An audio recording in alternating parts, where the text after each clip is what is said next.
Alex, is the Job Guide 360 interview guide worth it? Honestly, yes, the guide is highly insightful. I recommend it to everyone. Welcome back to the Deep Dive. Today, we are really cracking open the playbook for hardware engineers. Yeah, specifically those working in really demanding environments. Exactly. We're looking at the kind of rigor and, the sheer speed needed in fast-paced startups. It's a different ballgame. It really is. And our mission today isn't just about definitions.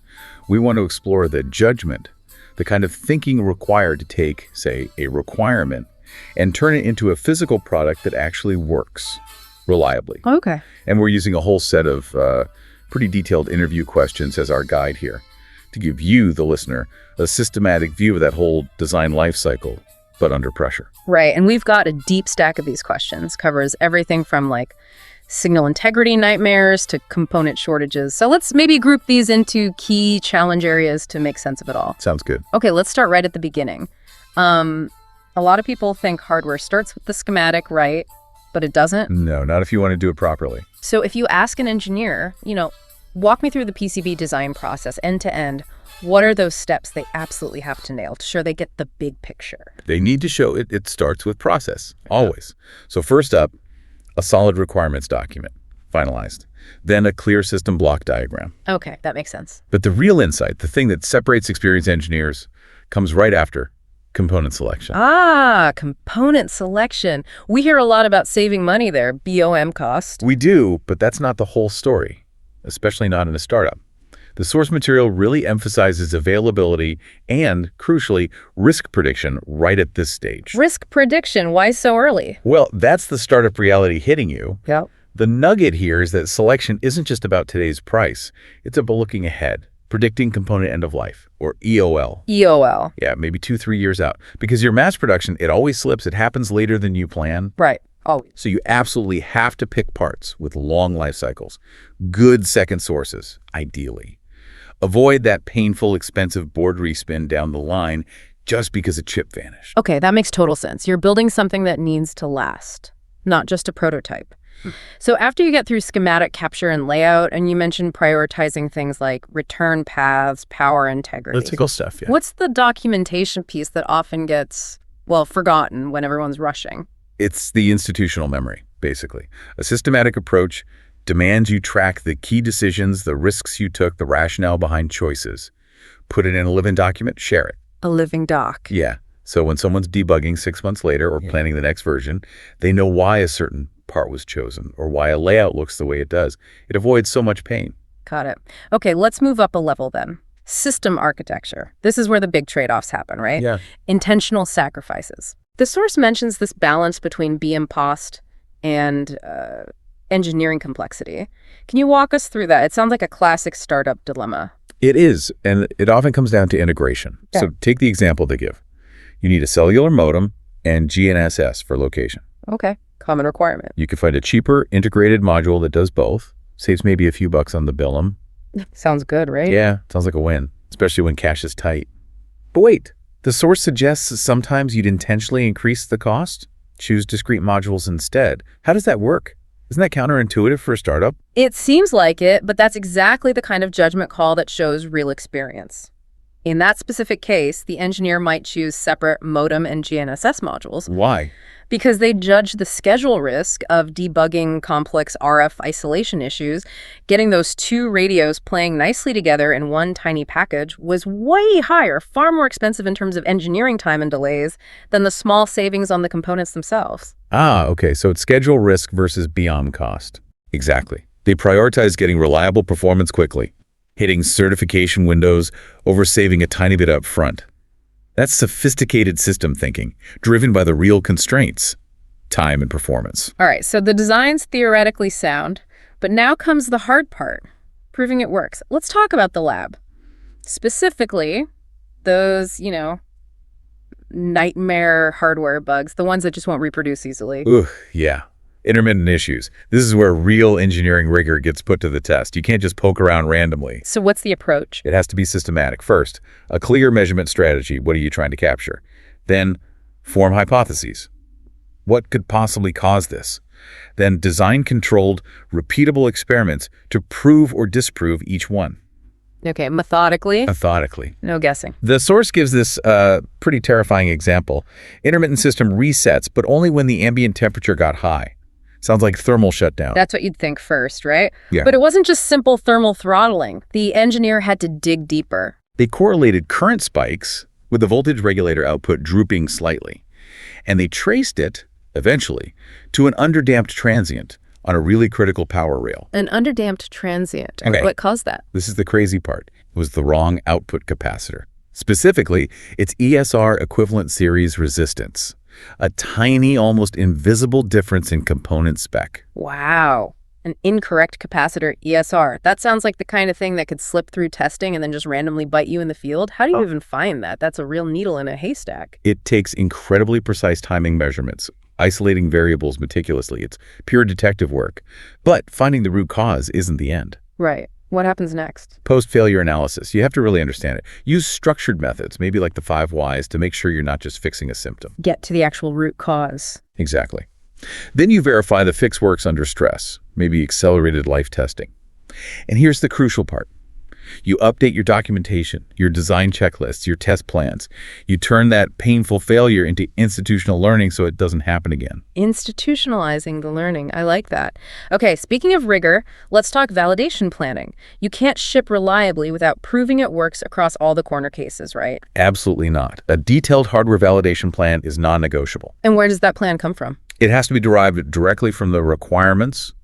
Technical requirements, yes, but also safety standards, regulatory needs, FCC, CE, UL, whatever applies. But in a startup, you don't have armies of technicians to run tests manually for weeks. How do you make validation efficient? Automation is key. Heavy reliance on scripting, usually Python. Talking to lab instruments over SCPI. SCPI, standard commands for programmable instruments. That's the one. That's to control power supplies, scopes, spectrum analyzers, DMMs, all from a script. So you can run these repetitive measurements cycling through temperature extremes, voltage variations, component tolerances automatically overnight across multiple boards without anyone having to sit there babysitting it. Okay, let's shift gears into some of the specialized domains, the real technical deep stuff in modern electronics. High-speed signal integrity, SI, think USB 3.2, PCIe. Signals flying around at gigabits per second. How do you approach that successfully? Success there is often decided before you even start routing traces on the board. Really? How so? The approach has to start super early. Yeah. Defining the controlled impedance stack up with your PCB fabricator. Yeah. That's job one. Get that agreed upon and locked down. Non-negotiable. Absolutely. Then you need strict routing rules. Things like precise length matching for differential pairs. And you should be running pre-layout simulations to catch potential issues early. Okay, so simulation gets you, maybe 80% there. What about the physical layout itself? What are the key tricks the sources mentioned for that last 20%? 2 things really stand out in the source material. First, meticulously placing stitching vias right near where signals transition between reference planes. This gives the high-frequency return current a clean, short path. Minimizes noise and reflections. Stitching vias. Got it. What's the second? Avoiding stubs. Unused sections of through-hole vias can act like little antennas or transmission line stubs at high frequencies, causing reflections. So where it's critical, you might need back drilling. Back drilling. Literally drilling out the unused part of the via barrel. Exactly. It costs more, but sometimes it's necessary. And then validation, of course, involves running compliance tests and looking closely at eye diagrams to make sure the signal quality is there. That same level of detail must apply to the power delivery network, the PDN, right? Getting clean, stable power everywhere is critical. How do you design for robust power with good margins when everything's crammed together? You start methodically. A detailed power tree diagram showing every rail. Calculate load budgets for each one. Set efficiency targets. Okay, the planning stage. Right. But the real secret sauce is in the decoupling strategy. Comprehensive planning there. Choosing the right capacitors, the right values, the right placement to ensure low PDN impedance across the whole frequency range your chips care about. Not just slapping down a few caps. Definitely not. Beyond that, it's about designing for the long haul. Sequencing power rails carefully, especially for sensitive parts like FPGAs or SOITs. Choosing regulators with enough headroom, thermally, and for transient loads. And this is important, derating components. Usually dating, meaning? Using components significantly below their maximum rated voltage, current, or temperature, accounting for aging effects. This ensures reliability over the product's intended lifetime, not just on day one in the lab. Makes sense. Okay, we've hit electrical performance. But what about the things that cause, let's be honest, the most panic? Thermal issues and EMC ESD compliance failures, especially when you're staring down a certification deadline. Oh yeah, every hardware engineer has woken up in a cold sweat, worrying about failing an emission scan by 3dB. I bet. That panic is exactly why the sources hammer this point. Designed for EMC, electromagnetic compatibility, and ESD, electrostatic discharge, from day one. It can't be an afterthought. So how do you do that? For thermal first. For thermal, estimate the power dissipation of the hot components early. Map out the heat paths, how will heat get from the chip to the air. Through copper planes in the PCB, thermal vias, maybe a heat sink, you can use calculations, maybe even simple CFD, computational fluid dynamics. Then you validate with thermocouples, IR cameras, under worst-case load conditions. And for EMC ESD, what are the day one design rules? It's about fundamental good practice. Minimize signal loop areas. Plan your ground partitioning carefully. Use filters where needed, things like common node chokes on cables, simple RC or LC filters on signal lines. Add TVS diodes strategically for ESD protection near connectors. Keep sensitive analog stuff away from noisy digital stuff. Basic hygiene, but easy to forget when rushing. How do you avoid going overboard, though? You can't shield everything, right? Avoid that costly over-engineering. That comes back to judgment and process.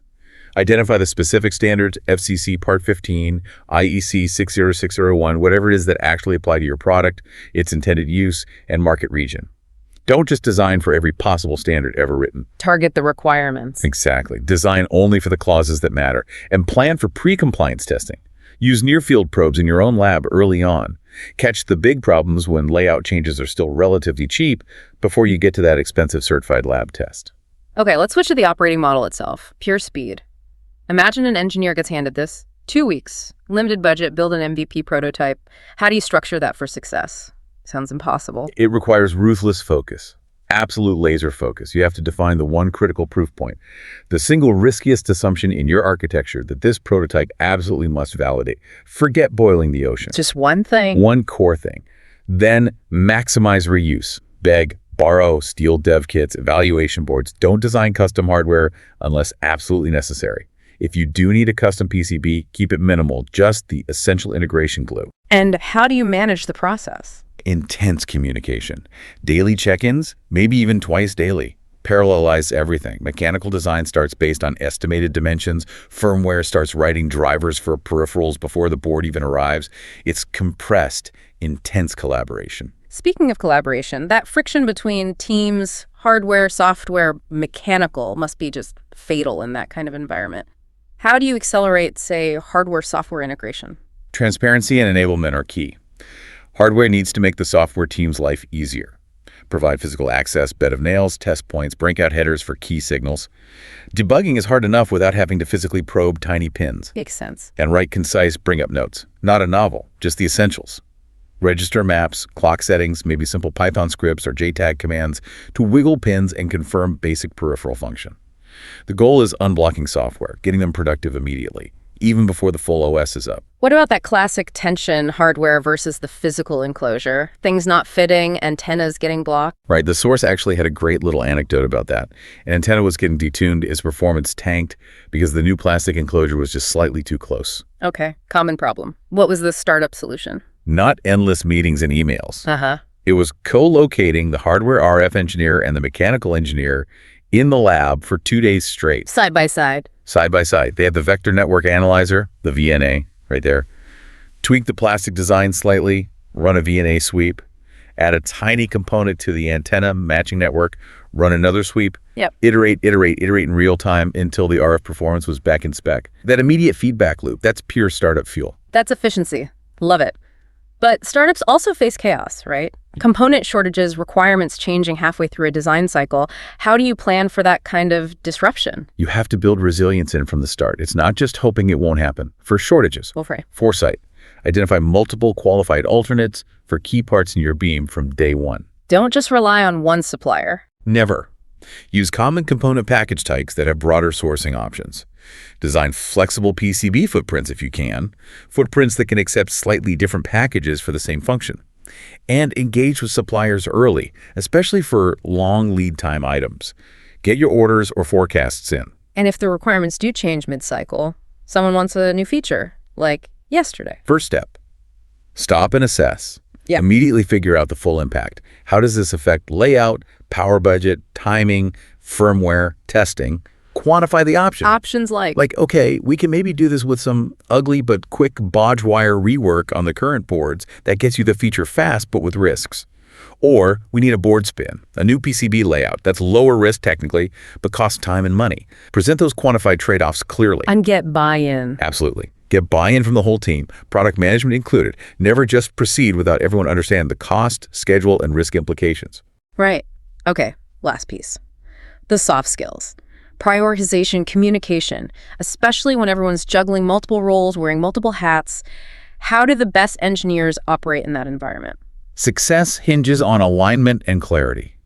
They align weekly, maybe even daily, on the absolute top priorities.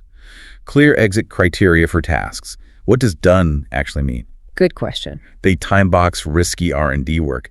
I'm going to spend 2 days trying to get this working. If not, we need plan B. They share blockers immediately in super brief updates like a quick Slack message or 5-minute stand-up point. No long essays. Keep it moving. Exactly. And crucially, they find ways to protect blocks of focus time for deep technical work while still being available. Maybe they keep a specific window open for lab collaboration or quick questions, but outside that, they're head down. And that wearing multiple hats thing? It boils down to ownership. The willingness to step outside your strict job description to unblock the team. Maybe that means building a simple functional test jig for the manufacturing line because nobody else has time, or driving to the contract manufacturer to help set up their programming station. That proactive, let's get it done attitude is what defines ownership in a fast-moving team. Hashtag tag outro. You know, what really strikes me, listening back to all this whole deep dive, every single solution we talked about, whether it's choosing discrete modems or, implementing backdrilling or managing requirements changes, it all comes back to managing risk, complexity, and schedule. Yeah. It's not just about knowing the technical answer. It's knowing which battles are worth fighting when you're under that kind of relentless pressure. Exactly right. And, that brings us back to that nightmare capacitor ESR issue we discussed. Yeah. That potentially catastrophic failure. It wasn't just fixed. It became institutional learning. Right, the updated checklist. Precisely. The best hardware engineers, the ones who thrive in these environments, they don't just fix bugs, they metabolize the pain of failure. They turn it into a better process, a tougher checklist, a smarter design rule. It shows that necessary balance, right, between being lightweight and agile, but also having the right amount of rigor where it counts. Documentation that's light but useful, like design rationale, bring up notes, e-key logs. Exactly. Lightweight but effective rigor. So maybe we leave you, the listener, with this challenge then, building on all this systematic knowledge we've unpacked. Think about the last really frustrating bug you chased down, or that supply chain surprise that nearly derailed things.